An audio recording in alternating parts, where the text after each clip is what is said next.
이 새끼가 거짓말하네. 아픈 척해서 훈련 빼먹으려고? 박상사의 폭언이 면회실 전체에 울려 퍼졌다. 모든 면회객들이 숨을 죽인 채 지켜보는 가운데 민수는 비틀거리며 쓰러질 뻔했다.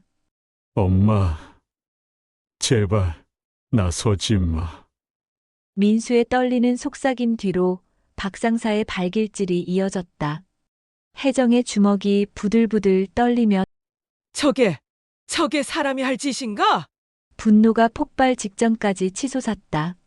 면회실에는 민수의 가족들과 다른 가족들이 이 장면을 다 놀란 표정으로 지켜보고 있었다. 그 순간 구석에서 몰래 촬영하던 최상병이 혜정에게 다가와 이 영상 잘 쓰세요. 라고 속삭였다.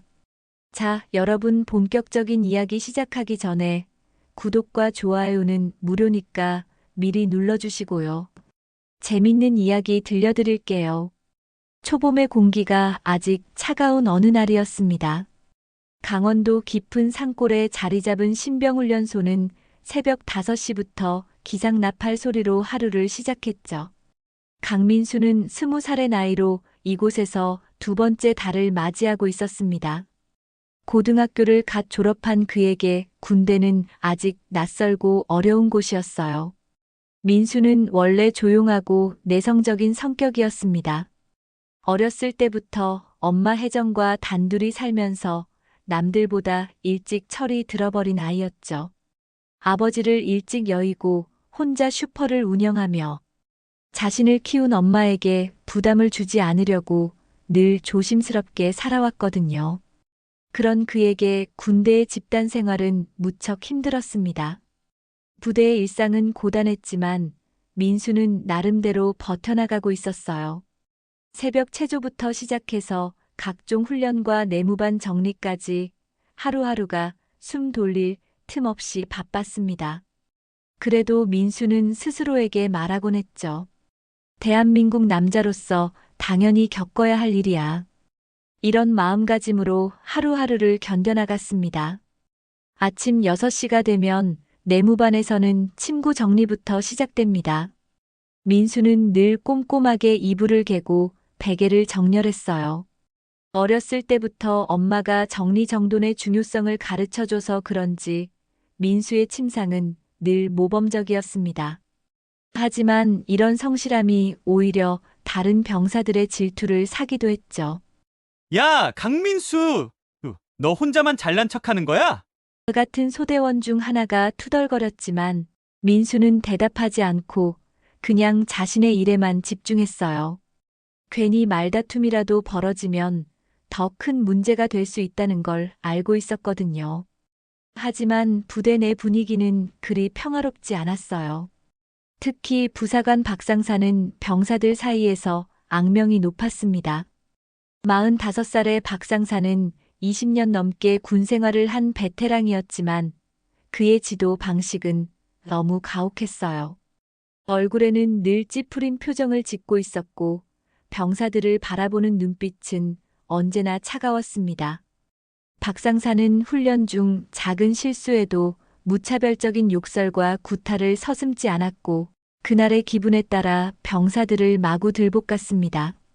아침에 일찍 일어나지 못한 병사가 있으면 그 병사뿐만 아니라 같은 내무반 전체를 벌세우기 일쑤였죠. 식사 시간에도 마찬가지였어요. 누군가 실수라도 하면 그 자리에서 바로 고함을 치며 모든 병사들 앞에서 공개적으로 모욕했습니다. 이 새끼들 군기가 빠져도 한참 빠졌어. 민수 너 또 보폭 안 맞췄지? 앞으로 뛰어가면서 소리 10번 질러. 박상사의 목소리는 훈련장 전체에 울려 퍼졌습니다. 민수는 얼굴을 붉히며 앞으로 나가 큰 소리로 구호를 외쳤어요. 다른 병사들은 안타까운 눈으로 민수를 바라봤지만 아무도 나서지 못했습니다. 자신들도 언제 그런 상황에 처할지 모르니까요. 민수가 더욱 박상사의 눈엣 가시가 된 이유는 그의 조용하고 성실한 성격 때문이었어요. 박상사는 이런 타입의 병사를 유독 싫어했습니다. 저런 애들이 나중에 뒤통수 치는 거야라며 혼자 중얼거리곤 했죠. 실제로는 민수가 가장 모범적인 병사 중 하나였는데도 말입니다. 훈련에도 성실히 임했고 명령에도 잘 따랐어요. 하지만 박상사 눈에는 그런 모습이 오히려 가식적으로 보였나 봅니다. 그래서 민수는 다른 병사들보다 더 많은 괴롭힘을 당했습니다. 점호 시간에는 유독 민수만 트집을 잡았고 훈련 중에도 사소한 실수까지 크게 문제 삼았어요. 민수는 이런 상황이 힘들었지만 참고 견뎠습니다. 어차피 몇 달만 더 버티면 끝날 일이라고 생각했거든요. 그런 민수에게 유일한 위안이 되어주는 것은 매주 토요일 걸려오는 어머니의 전화였어요. 엄마 김혜정은 55살로 시골 마을에서 작은 슈퍼를 운영하며 홀로 민수를 키워낸 강한 여성이었습니다. 젊은 시절에는 공무원으로 일했던 그녀였는데 남편을 교통사고로 잃은 후 고향으로 내려와 조용히 살아가고 있었어요. 혜정은 민수가 고등학교에 들어갈 무렵부터 작은 슈퍼를 운영하기 시작했습니다. 처음에는 손님도 많지 않고 수입도 넉넉하지 않았지만 성실하고 친절한 성격 덕분에 점점 마을 사람들의 신뢰를 얻게 되었죠. 새벽부터 밤늦게까지 슈퍼를 지키며 아들의 학비와 생활비를 마련해 왔습니다. 토요일 오후가 되면 민수는 공중전화 앞에서 어머니의 전화를 기다렸습니다. 정확히 2시가 되면 전화벨이 울렸고 혜정의 목소리를 듣는 순간 민수의 마음은 한결 편안해졌어요. 엄마의 목소리에는 언제나 따뜻함이 담겨 있었거든요. 우리 아들 힘들지? 그래도 조금만 버텨. 엄마가 널 믿는다. 혜정의 목소리에는 아들을 향한 깊은 사랑이 담겨 있었습니다. 멀리 있는 아들이 걱정되어 밤잠을 설치는 날도 많았지만 전화를 할 때만큼은 밝은 목소리로 아들을 격려해줬어요. 응, 엄마. 나 잘 버틸게. 민수는 속삭이듯 대답했어요. 사실 군대 생활이 얼마나 힘든지, 박상사에게 얼마나 많은 괴롭힘을 당하고 있는지 말하고 싶었지만 차마 입에 담을 수가 없었습니다. 엄마가 걱정할까봐, 엄마에게 부담을 줄까봐 그저 괜찮다고만 했어요. 전화 통화는 보통 10분 정도 이어졌습니다. 혜정은 슈퍼 장사 이야기, 마을 사람들 근황, 그리고 집에서 기르는 고양이 이야기까지 소소한 일상을 들려줬어요. 민수도 훈련소에서 있었던 재미있는 일들, 동료들과의 우정 이야기 등을 골라서 말해줬습니다. 물론 힘든 이야기는 빼고요. 전화를 끊고 나면 민수는 내무반으로 돌아가 이불을 뒤집어 쓰고 엄마 생각에 잠겼습니다. 어려운 중에도 자신을 위해 하루하루 열심히 살아가는 엄마를 생각하면 자신도 더 강해져야 한다는 생각이 들었어요. 하지만 현실은 그리 만만하지 않았습니다. 박상사의 괴롭힘은 날이 갈수록 더해만 갔고 민수는 점점 지쳐갔어요. 그래도 엄마와의 전화 한 통화로 일주일을 버텨나가는 것이 민수의 일상이었습니다. 이런 평범하지만 힘겨운 나날들이 계속 이어지고 있었죠. 민수는 아직 모르고 있었어요. 곧 엄마와 관련된 큰 사건이 일어날 거라는 것을 말입니다. 민수가 훈련소에 온 지 2달째가 되던 어느 날 예상치 못한 일이 벌어졌습니다. 그날은 평소보다 훈련이 더욱 혹독했어요. 박상사는 아침부터 기분이 좋지 않았는지 병사들을 더욱 혹독하게 다뤘습니다. 구보 훈련 중이었는데 민수는 갑자기 발목에 심한 통증을 느꼈어요. 아! 민수는 작은 소리를 내며 비틀거렸습니다. 순간 발목이 꺾이면서 심한 통증이 몰려왔어요. 하지만 민수는 멈출 수가 없었습니다. 박상사가 지켜보고 있었거든요. 얼굴을 찡그리며 억지로 뛰어갔지만 발목은 점점 더 아파왔어요. 훈련이 끝나고 나서 민수는 화장실에서 몰래 발목을 확인해 봤습니다. 부어오른 게 확실히 보였어요. 만져보니 열도 나고 아픔도 심했습니다. 하지만 민수는 이 사실을 누구에게도 말할 수 없었어요. 박상사에게 보고라도 했다가는 그날 밤이 지옥이 될 게 뻔했거든요. 괜찮아. 며칠만 지나면 나아질 거야. 민수는 혼자서 중얼거리며 발목을 주물렀습니다. 하지만 시간이 지나도 통증은 사라지지 않았어요. 오히려 더 심해지는 것 같았습니다. 걸을 때마다 찌릿한 통증이 올라왔고, 밤에는 아파서 잠을 제대로 잘 수도 없었어요. 그런 와중에 혜정에게서 전화가 왔습니다. 평소보다 조금 이른 시간이었어요. 민수는 아픈 발목을 질질 끌면서 공중전화가 있는 곳으로 향했습니다. 다른 병사들이 이상하게 쳐다봤지만 모른 척했어요. 민수야, 이번 주 토요일에 엄마가 면회 갈게. 내가 보고 싶어 죽겠어. 혜정의 목소리는 평소보다 더 밝았습니다. 아들을 만날 생각에 벌써부터 설레고 있었던 거죠.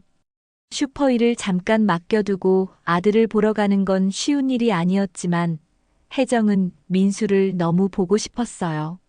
엄마, 그냥 안 와도 돼. 나 괜찮아. 바쁘실 텐데. 민수는 당황스러웠습니다. 지금 이런 상태로 엄마를 만날 수는 없었어요.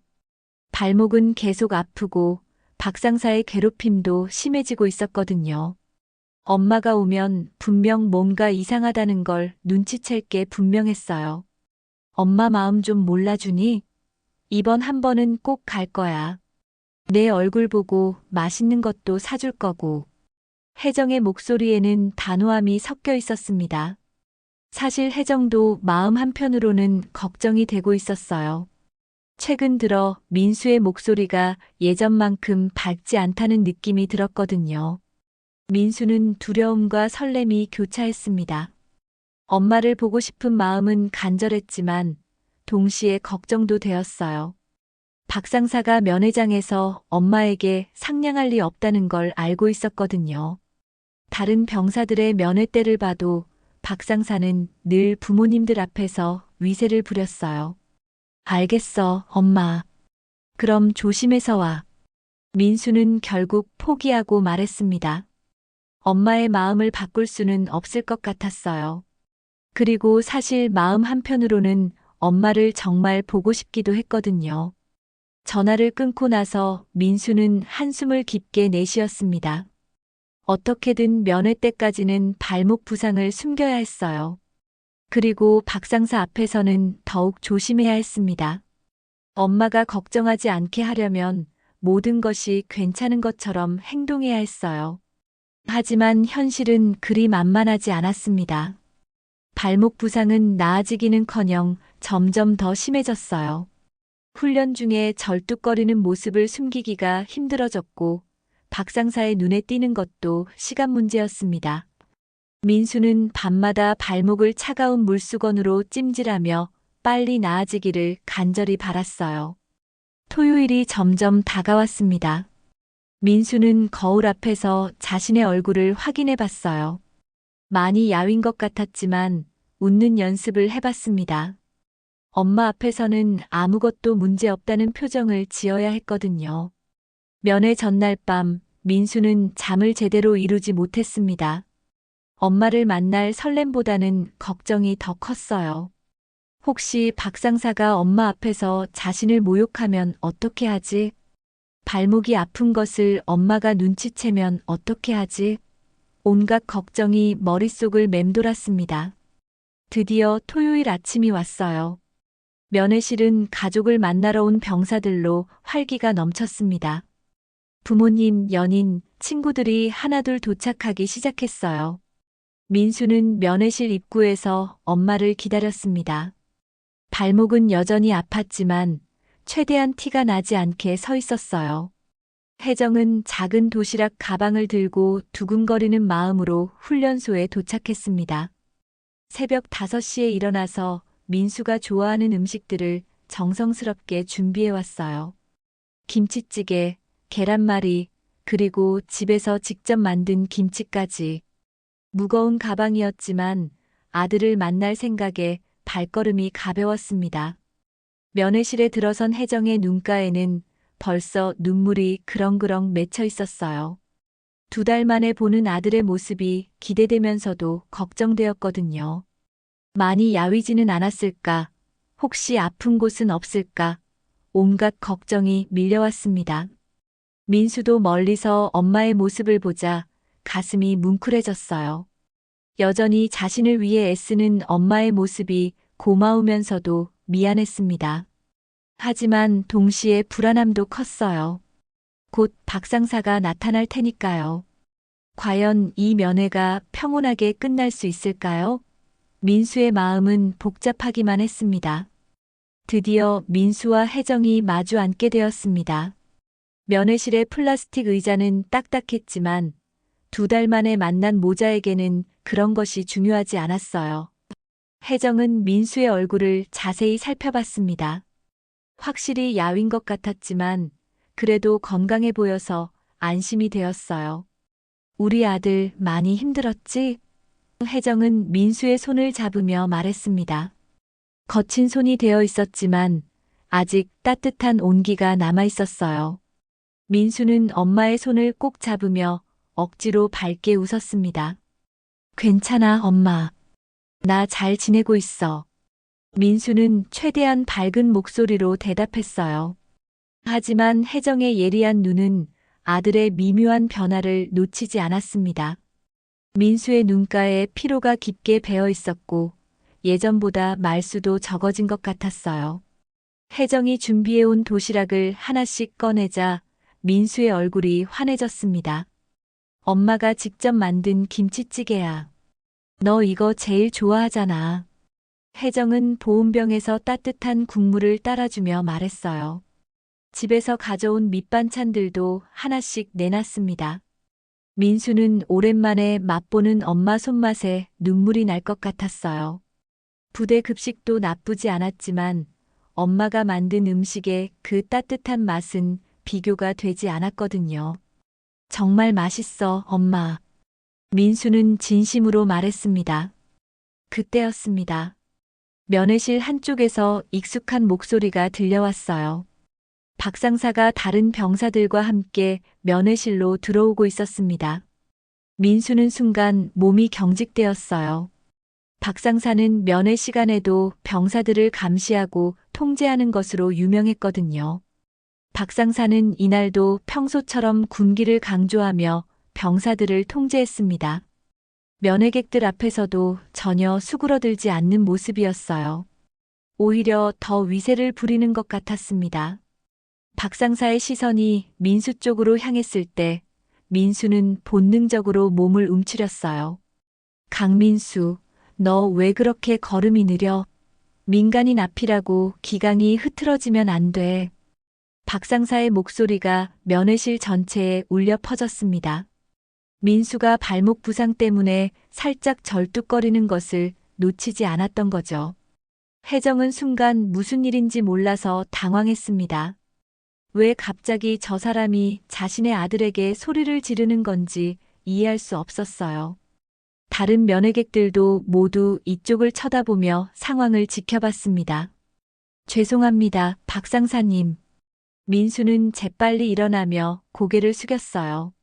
하지만 일어나는 순간 발목에 심한 통증이 몰려와서 얼굴을 찡그릴 수밖에 없었습니다. 이런 모습을 엄마가 보면 안 되는데. 민수는 애써 태어난 척하려고 했어요. 박상사는 민수의 거칠게 어깨를 밀쳤습니다. 힘이 세서 민수는 비틀거릴 뻔했어요. 너 지금 아픈 척하는 거야? 훈련 빠지려고. 박상사의 목소리는 점점 더 커졌습니다. 혜정은 순간 놀라서 자리에서 일어나려 했습니다. 자신의 아들이 저렇게 대접받는 모습을 보고 있을 수만은 없었거든요. 하지만 민수는 엄마를 안심시키려고 억지로 웃으며 속삭였어요. 엄마, 괜찮아. 그냥 앉아있어. 민수는 엄마가 나서서 더 큰 문제가 생기는 것을 막고 싶었어요. 박상사의 성격상 면회객이 항의라도 하면 나중에 자신에게 더 큰 보복이 있을 게 뻔했거든요.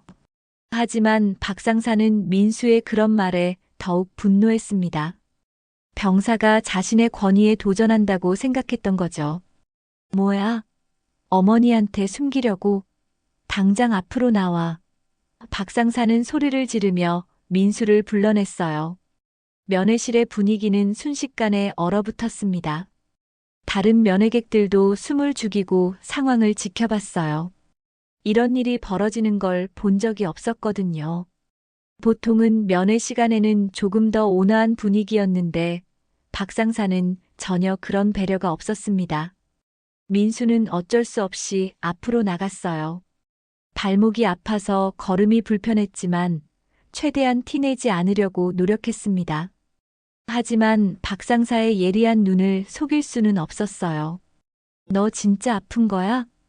박상사는 민수의 발목을 발로 툭툭 찼습니다.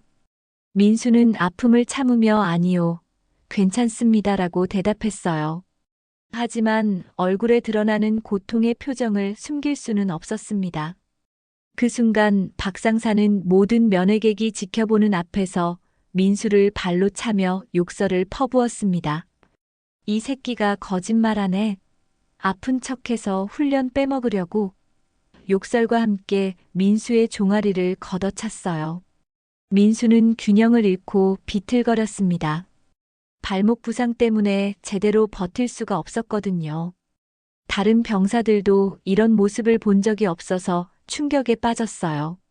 아무리 박상사가 평소에 가혹하다고 해도 면회객들 앞에서 이렇게까지 하는 건 처음이었거든요. 혜정은 눈앞의 상황이 믿기지 않아 말을 잇지 못했습니다.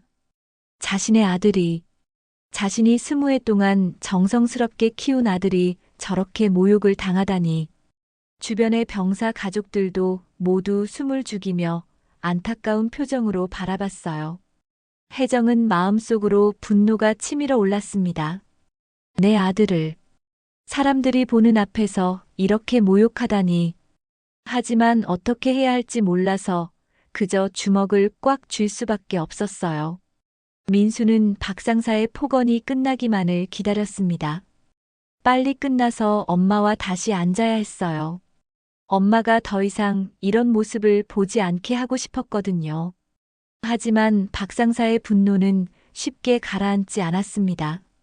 면회실의 다른 사람들은 모두 침묵 속에서 이 끔찍한 상황이 끝나기만을 기다렸어요. 아무도 나서지 못했습니다. 군대라는 특수한 환경에서는 민간인이 개입할 수 있는 일이 아니었거든요. 박상사의 폭언이 끝난 후 면회실은 무거운 침묵에 휩싸였습니다.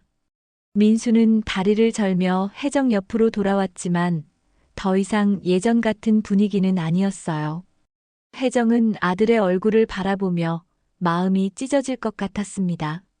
민수의 눈가에 맺힌 억울함과 수치심을 읽을 수 있었거든요. 민수야. 혜정은 떨리는 목소리로 말했습니다. 하지만 민수는 고개를 저으며 엄마를 말렸어요. 엄마, 괜찮아. 저런 일은 자주 있는 거야.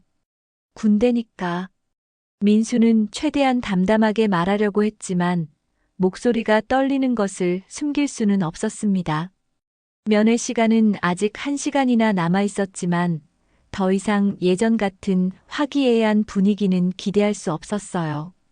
혜정은 준비해온 음식들을 민수에게 권했지만 민수는 입맛을 잃은 듯 젓가락질만 하고 있었습니다. 아까 전 그 모욕적인 상황이 자꾸 머릿속에서 되풀이되었거든요. 정말 괜찮은 거야? 발목 많이 아픈 것 같은데. 혜정은 걱정스러운 표정으로 물었습니다.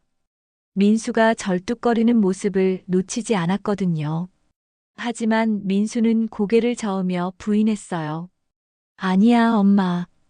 그냥 훈련하다가 살짝 삔 거야. 금방 나을 거야. 면회 시간이 끝나갈 무렵 혜정은 마음을 정리하고 있었습니다. 아들이 아무리 괜찮다고 해도 방금 본 그 상황은 정상이 아니었어요. 성인 남성이 20살밖에 안 된 아들을 저렇게 대한다는 것이 이해가 되지 않았습니다. 면회가 끝나고 혜정은 부대 관계자를 찾아갔습니다.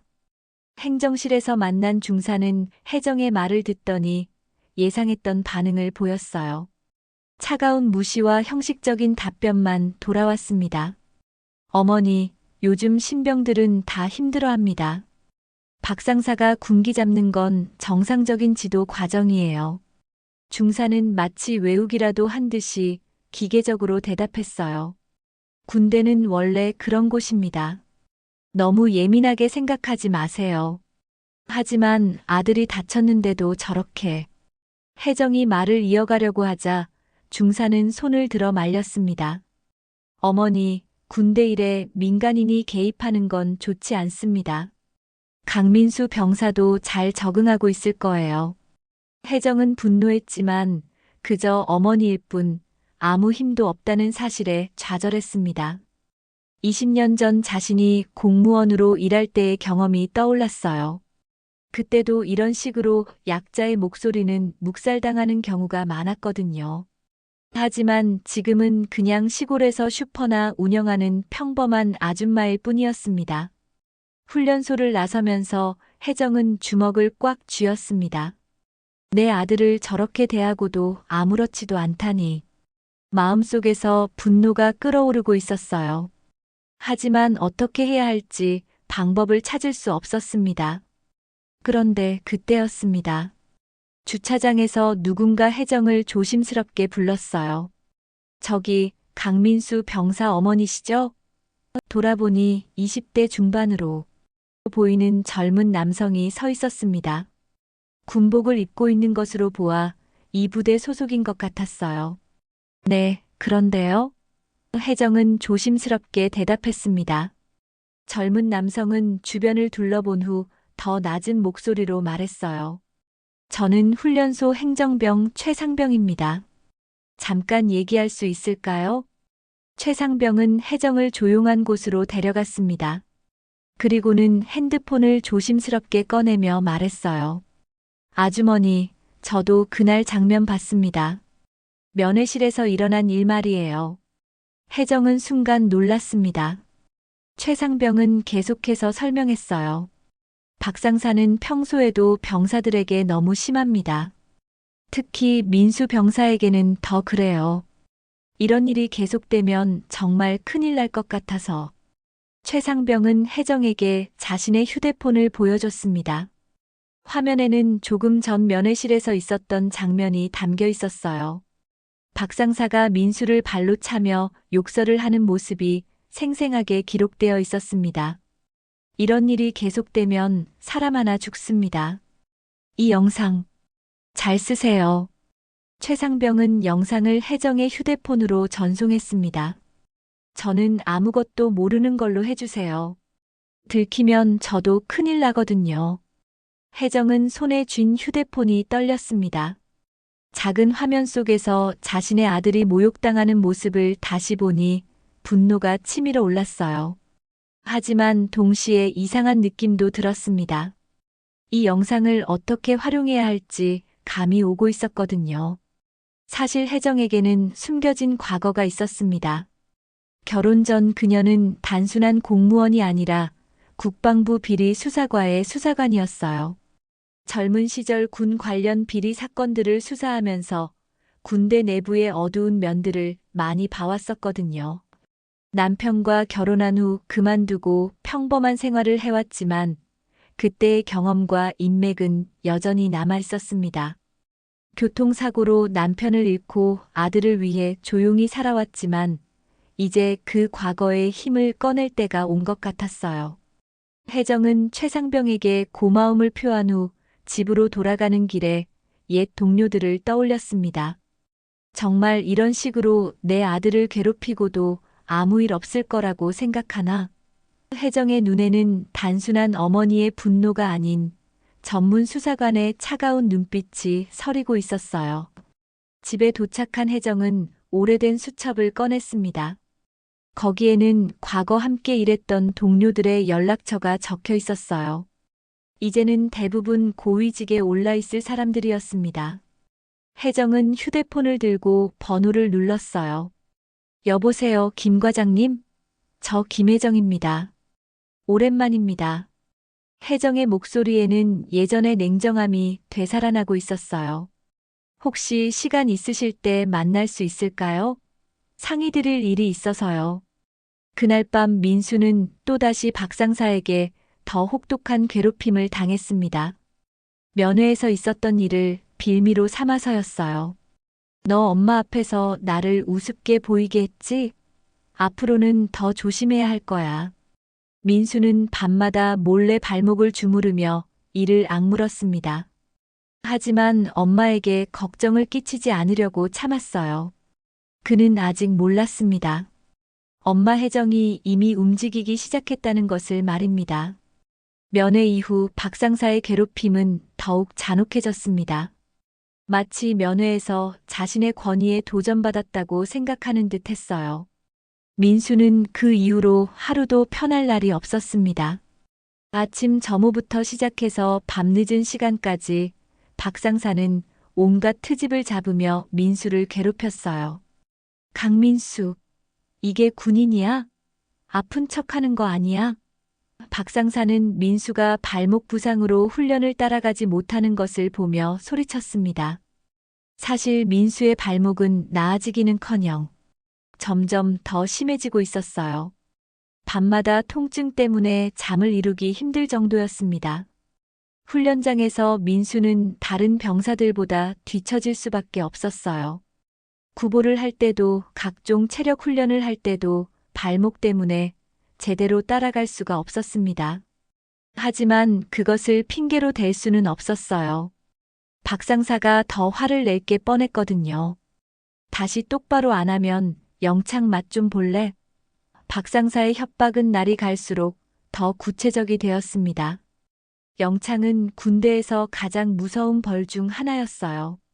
좁은 방에 혼자 갇혀서 며칠을 보내야 하는 끔찍한 경험이었거든요. 민수는 그런 협박을 들을 때마다 가슴이 철렁했습니다.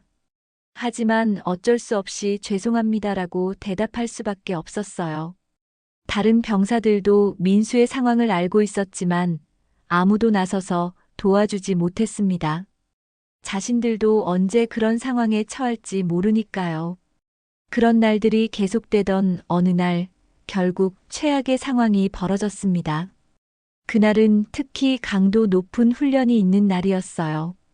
완전 군장을 메고 10km를 달려야 하는 훈련이었습니다. 민수는 출발하기 전부터 불안했어요. 발목 상태로는 도저히 완주할 수 없을 것 같았거든요. 훈련이 시작되자 민수는 최선을 다해 뛰었습니다.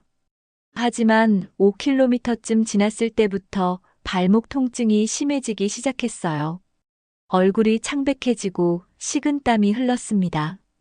그래도 민수는 이를 악물고 계속 뛰었어요. 하지만 8km 지점에서 민수는 더 이상 버틸 수가 없었습니다. 갑자기 눈앞이 캄캄해지면서 비틀거리기 시작했어요. 다른 병사들이 민수야, 괜찮아?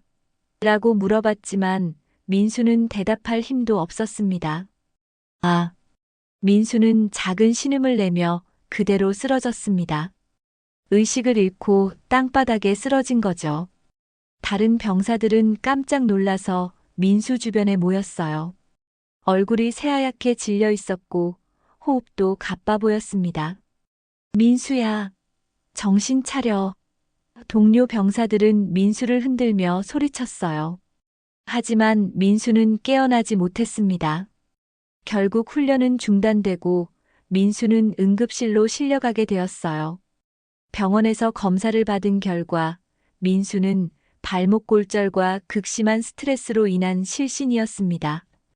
의사는 왜 이렇게 될 때까지 방치했습니까? 라고 물었지만 민수는 대답할 수 없었어요. 어떻게 설명해야 할지 모르겠더군요. 입원한 민수는 그날 밤 눈물을 삼키며 혼자 속삭였습니다. 내가 이렇게 약하기만 해서 엄마한테 걱정만 끼치고 자신이 너무 무력하다는 생각에 마음이 아팠어요. 엄마가 자신을 위해 얼마나 애썼는데 이런 모습을 보이게 되다니. 하지만 박상사의 반응은 예상과는 달랐습니다. 민수가 입원했다는 소식을 들은 박상사는 화를 내며 말했어요. 저 새끼가 일부러 아픈 척한 거야. 훈련 빼먹으려고 꾀병 부린 거지. 심지어 박상사는 민수가 퇴원하면 징계를 주겠다고 위협했습니다. 강민수가 돌아오면 영창부터 보내고 그 다음엔 더 혹독하게 훈련시켜야겠어. 박상사는 전혀 반성하는 기색이 없었어요. 이 소식은 곧 다른 병사들 사이에 퍼졌습니다. 모든 병사들이 분노했지만 감히 박상사에게 맞서지는 못했어요. 대신 몰래 민수를 걱정하며 문병을 다녀오기도 했습니다. 민수가 입원해 있는 동안 부대에서는 다른 병사에게도 비슷한 일이 벌어졌습니다. 이번에는 새로 들어온 신병이 박상사의 타겟이 되었어요. 그 병사 역시 사소한 실수로 박상사에게 폭행을 당했습니다. 상황이 이렇게 되자 부대 내에서도 은밀한 불만의 목소리가 나오기 시작했어요. 하지만 아무도 공개적으로 문제 제기를 할 수는 없었습니다. 군대라는 특수한 환경에서 상급자에게 맞서는 것은 거의 불가능한 일이었거든요. 민수는 병원 침대에 누워서 천장만 바라봤습니다. 이렇게 계속 살아야 하나? 나는 정말 아무것도 할 수 없는 건가? 절망감이 밀려왔어요. 엄마에게 전화를 걸고 싶었지만 이런 상황을 어떻게 설명해야 할지 모르겠더군요. 그때 민수는 몰랐습니다. 혜정이 이미 움직이기 시작했다는 것을 말이에요. 면회에서 받은 충격과 최상병이 준 영상 자료를 가지고 혜정은 과거 동료들과 연락을 취하고 있었어요. 내 아들이 저렇게 당하고도 아무도 책임지지 않는다고. 혜정의 분노는 임계점을 넘어서고 있었습니다. 이제는 단순한 어머니의 분노가 아니라 전문적인 수사관의 냉정한 분석력이 되살아나고 있었어요. 민수가 병원에서 절망에 빠져 있는 동안 혜정은 서울에서 옛 동료들을 만나고 있었습니다. 국방부에서 일하는 선배, 군 검찰에서 일하는 후배, 그리고 군사경찰 출신의 동기까지. 혜정은 차근차근 자신의 계획을 세워가고 있었어요. 이번에는 제대로 해보자. 혜정은 마음속으로 다짐했습니다. 아들을 위해서만이 아니라 또 다른 피해자가 나오지 않게 하기 위해서도 이 일은 반드시 해결되어야 했어요. 민수의 절망적인 상황과 혜정의 결연한 의지. 두 사람의 운명이 서로 다른 방향으로 흘러가고 있었습니다. 민수가 병원에 입원한 지 사흘째 되던 날 혜정은 서울 여의도의 한 카페에서 과거 동료를 만나고 있었습니다. 상대방은 김 과장이었어요. 현재 국방부 감찰실에서 일하는 그는 혜정과 함께 군 비리 사건을 수사했던 옛 동료였습니다. 혜정아, 정말 오랜만이다. 그런데 얼굴이 많이 상해 보이는데. 김 과장은 걱정스러운 표정으로 혜정을 바라봤어요. 혜정은 며칠 동안 잠을 제대로 자지 못해서 눈가에 다크서클이 진하게 배어 있었습니다. 과장님, 제가 연락드린 이유가 있습니다. 혜정은 차분하지만 단호한 목소리로 말했어요. 그리고는 가방에서 태블릿을 꺼내 최상병이 촬영한 영상을 보여줬습니다. 제 아들이 훈련소에서 당하고 있는 일입니다. 영상이 재생되자 김 과장의 표정이 점점 굳어졌어요. 박상사가 면회객들 앞에서 민수를 발로 차며 욕설을 퍼붓는 장면이 생생하게 담겨 있었거든요. 이게 언제 찍힌 거야? 김 과장은 믿을 수 없다는 표정으로 물었습니다. 지난주 토요일 면회 때입니다. 제가 직접 본 일이에요. 혜정의 목소리에는 분노가 섞여 있었어요. 그리고 어제는 아들이 훈련 중 실신해서 병원에 입원했습니다. 발목 골절이었는데 그동안 제대로 치료도 받지 못했대요. 김 과장은 한숨을 깊게 내쉬었습니다. 혜정아, 이건 단순한 가혹행위 수준이 아니야. 조직적인 은폐 가능성이 보여. 그는 오랜 경험으로 이런 사건의 심각성을 바로 파악했어요. 과장님도 그렇게 생각하시나요? 혜정은 자신의 판단이 맞았다는 확신을 얻었습니다. 저도 예전 경험을 살려서 조사해 보니까 이 부대에서 비슷한 사건이 여러 번 있었던 것 같아요. 하지만 모두 묻혀버렸죠. 혜정은 지난 며칠 동안 인터넷을 뒤져가며 해당 부대에 대한 정보를 수집했어요. 온라인 커뮤니티에서 제보된 글들, 과거 신문 기사의 작은 언급들까지 모두 찾아봤습니다. 그 결과 놀라운 사실들을 발견할 수 있었어요. 이 부대는 작년에도 신병 한 명이 자살 시도를 했었어요. 그때도 상급자의 가혹행위가 원인이었다고 하는데 결국 개인 문제로 처리되었죠. 혜정은 자료들을 하나씩 보여주며 설명했습니다. 김 과장은 자료들을 자세히 살펴봤어요. 오랜 수사 경험으로 보니 이것은 개별적인 사건이 아니라 구조적인 문제였습니다. 혜정아, 이거 제대로 파면 큰일 될 것 같은데. 너 각오는 되어 있지? 제 아들을 위해서가 아니에요. 혜정은 단호하게 대답했습니다. 이 부대에서 또 다른 피해자가 나오지 않게 하려고 합니다. 그리고 이미 피해를 본 다른 병사들을 위해서도요. 김 과장은 혜정의 눈빛을 보고 예전에 그 냉정하고 정의감 넘치는 수사관이 돌아왔다는 것을 알 수 있었어요. 알겠어. 그럼 제대로 해보자. 하지만 쉽지 않을 거야. 군대 조직이라는 게 워낙 폐쇄적이거든. 혜정은 고개를 끄덕였습니다. 저도 알고 있어요. 하지만 이제는 예전과 다르죠. 영상 증거도 있고 피해자도 명확하고. 혜정은 가방에서 더 많은 자료들을 꺼냈어요.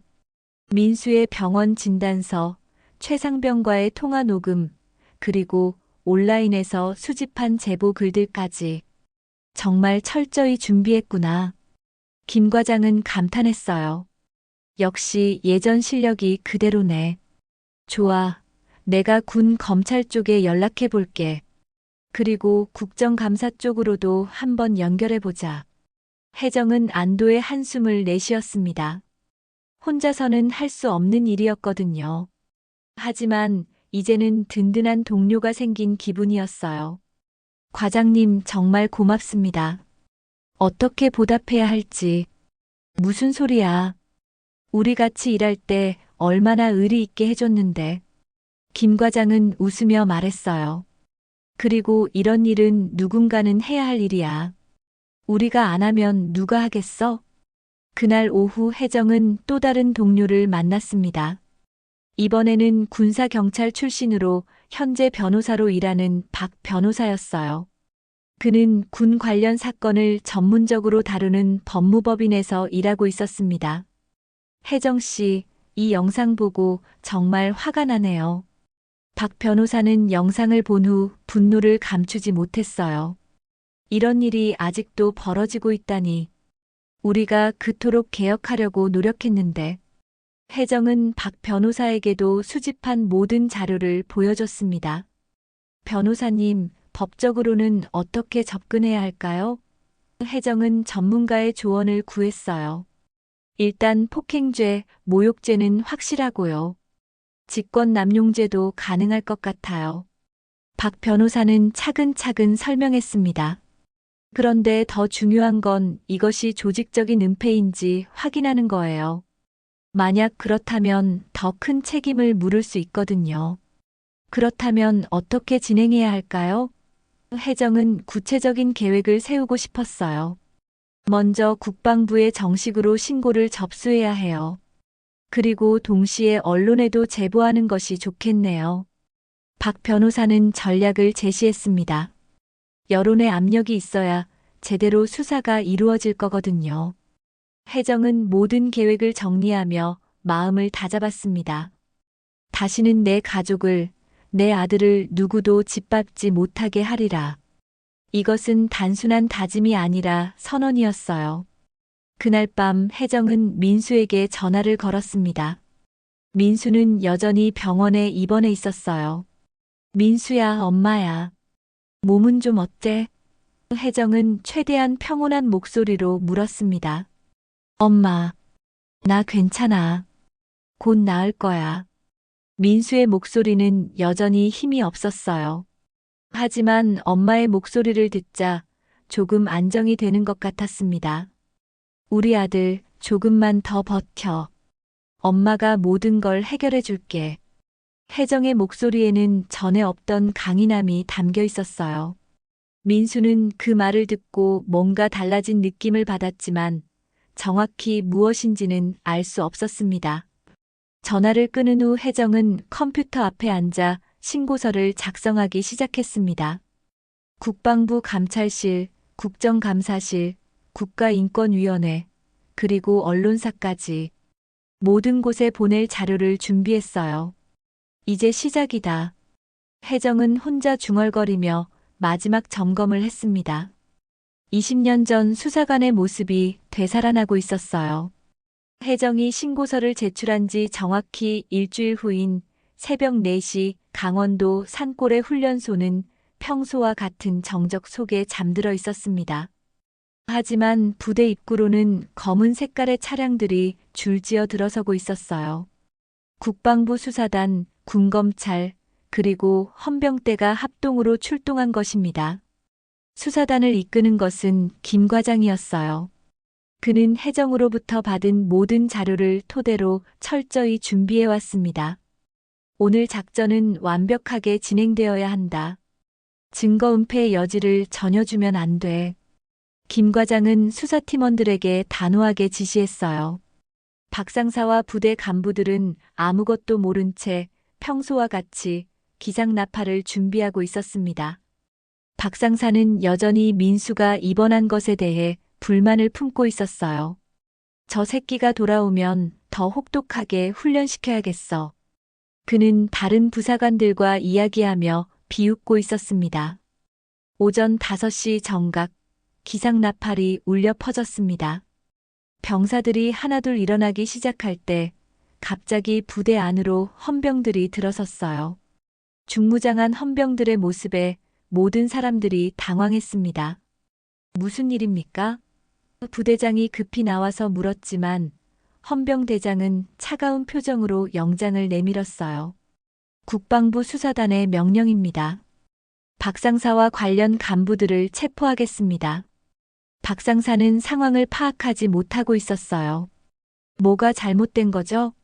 저는 그냥 평범하게 근무하고 있었는데. 하지만 헌병들은 그의 말을 들을 생각이 없었습니다. 그때 혜정이 수사팀과 함께 부대 안으로 들어왔습니다. 평소의 소박한 모습과는 달리 정장을 입고 서류 가방을 든 그녀의 모습은 완전히 달라 보였어요. 20년 전 수사관 시절의 날카로운 기운이 되살아나 있었습니다. 박 상사가 혜정을 보자 얼굴이 새하얗게 질렸어요. 이게 무슨... 어머니, 제가 잘못했습니다. 박 상사는 필사적으로 발버둥쳤지만 이미 늦었습니다. 너 같은 자식들 때문에 우리 아들이 울었다. 혜정의 목소리는 차갑고 단호했어요. 이제 내가 울 차례다. 그녀의 눈빛에는 복수심이 아닌 정의에 대한 확고한 신념이 담겨 있었습니다. 헌병들은 박 상사에게 수갑을 채웠습니다. 박 상사, 국방부의 명령이다. 즉시 체포한다.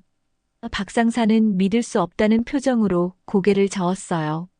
하지만 현실은 냉혹했습니다. 수사팀은 박 상사뿐만 아니라 사건을 은폐한 다른 간부들도 함께 체포했어요. 부대장과 중대장, 그리고 행정실의 중사까지. 모두 혜정이 수집한 증거들로 인해 관련자로 밝혀진 사람들이었습니다. 어떻게 이런 일이... 부대장은 당황하며 중얼거렸어요. 하지만 김 과장은 냉정하게 설명했습니다. 모든 증거가 확보되어 있습니다. 조직적인 은폐와 가혹행위에 대한 책임을 져야 합니다. 병사들은 이 광경을 믿을 수 없다는 표정으로 지켜봤습니다. 그토록 무서워했던 박 상사가 수갑에 채워져 끌려나가는 모습을 본 것은 처음이었거든요. 일부 병사들은 환호성을 지르며 눈물을 흘렸어요. 정말로 끝난 건가요? 한 병사가 떨리는 목소리로 물었습니다. 다른 병사들도 아직 믿기지 않는다는 표정이었어요. 그동안 너무 오래 참아왔던 일들이었거든요. 혜정은 병사들을 바라보며 말했습니다. 이제는 아무도 여러분을 함부로 대하지 못할 거예요. 여러분도 당당한 대한민국 국민이니까요. 그녀의 말에 병사들은 더욱 큰 환호성을 질렀습니다. 박상사가 끌려나가면서 다른 병사들에게 소리쳤어요. 너희들이 고자질했지? 군기가 빠진 놈들. 하지만 이제 아무도 그의 말에 위축되지 않았습니다. 오히려 비웃음과 야유가 쏟아졌어요. 수사는 하루 종일 계속되었습니다. 컴퓨터와 서류들이 압수되었고 관련자들이 차례로 조사를 받았어요. 최상병도 참고인으로 조사를 받았지만 그는 용기 있는 증언으로 진실 규명에 큰 도움을 줬습니다. 정말 잘했습니다. 김 과장은 최상병에게 말했어요. 당신의 용기가 없었다면 이런 일은 불가능했을 거예요. 최상병은 부끄러운 듯 고개를 숙였지만 마음 한편으로는 뿌듯함을 느꼈습니다. 오후가 되자 언론진들도 부대로 몰려들었어요. 혜정이 미리 언론에 제보해둔 덕분이었습니다. 기자들은 박상사가 차에 실려 나가는 모습과 혜정의 인터뷰를 촬영했어요. 저는 단순히 제 아들만을 위해서 한 일이 아닙니다. 혜정은 기자들 앞에서 차분하게 말했습니다. 이런 일이 다시는 일어나지 않기를 바라는 마음에서 한 일이에요.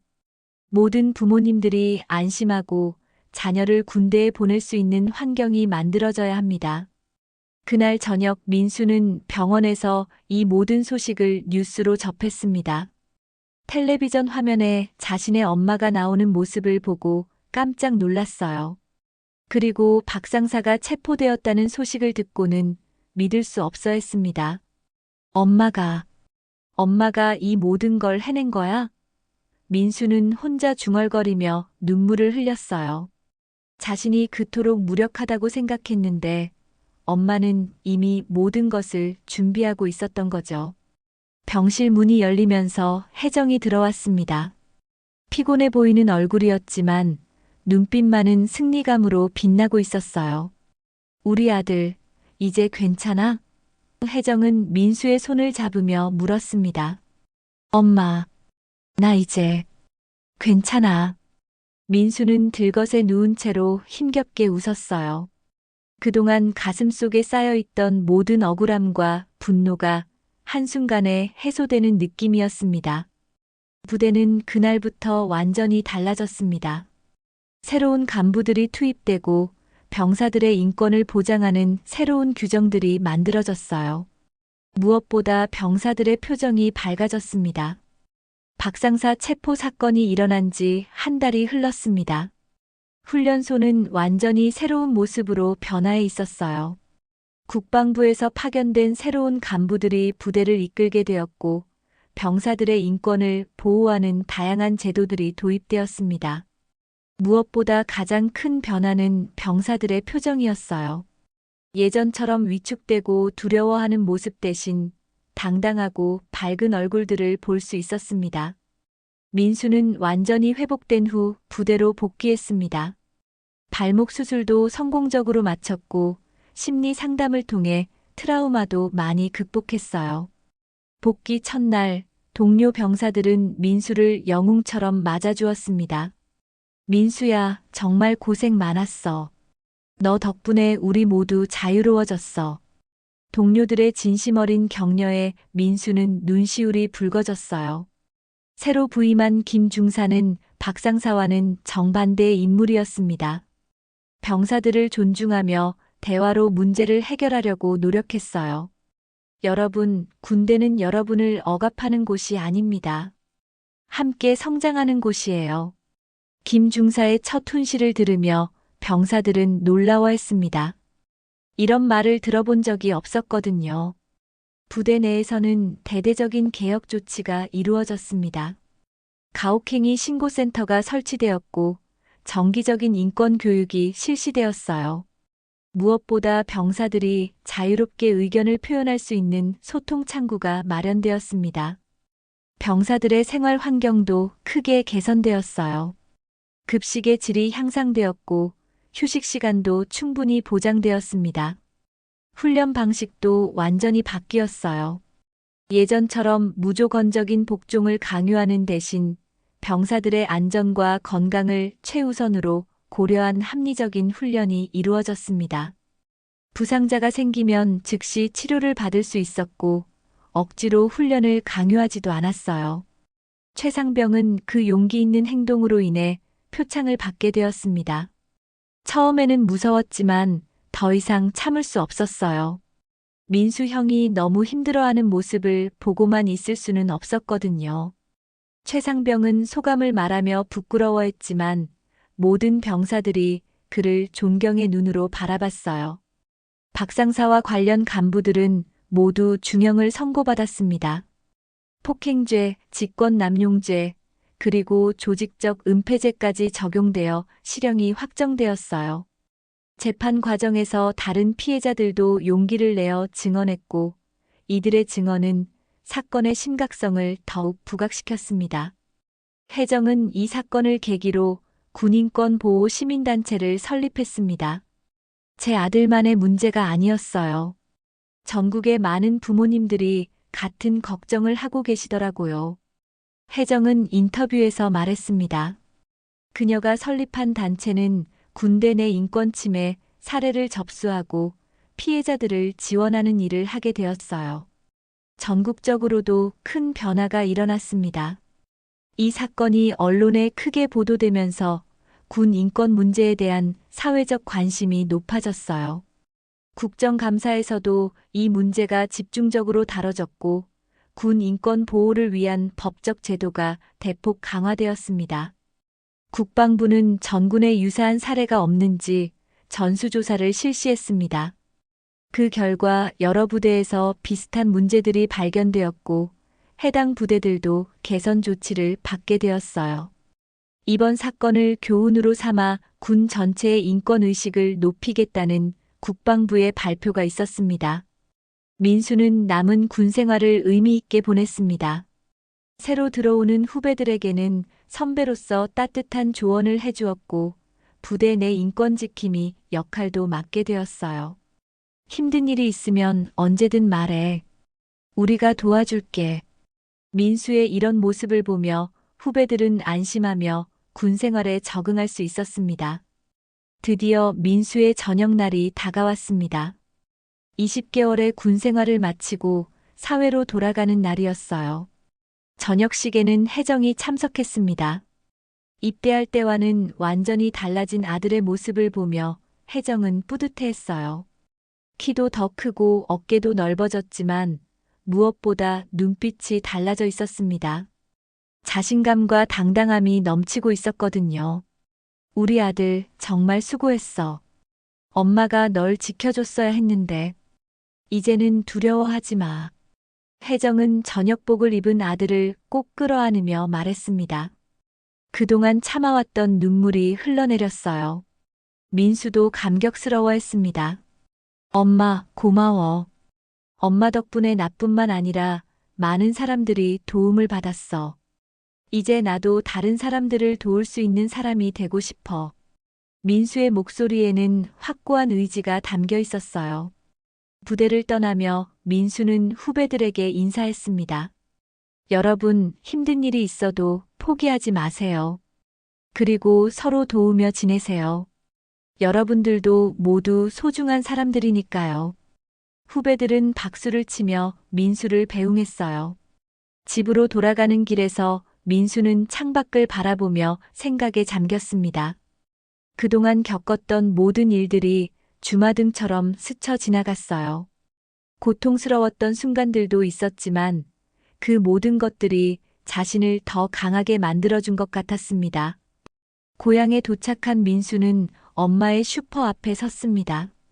2년 전 입대할 때와는 모든 것이 달라져 있었어요. 자신의 마음도 주변 사람들의 시선도 그리고 세상을 바라보는 관점도 모두 변화했습니다. 민수야, 어서 와.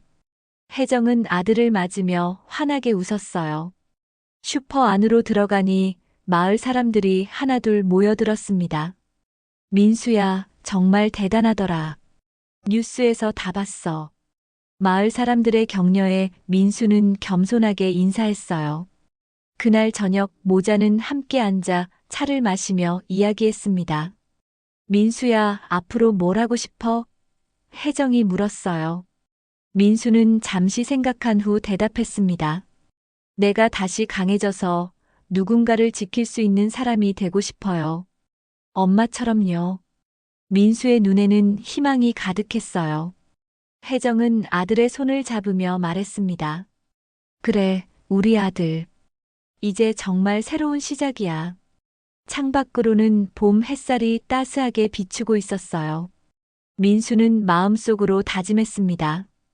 앞으로는 나도 누군가의 든든한 버팀목이 되어주자. 그리고 더 나은 세상을 만드는 데 기여하자. 멀리서 봄 햇살이 따스하게 비추며 두 모자의 새로운 시작을 축복하고 있었습니다.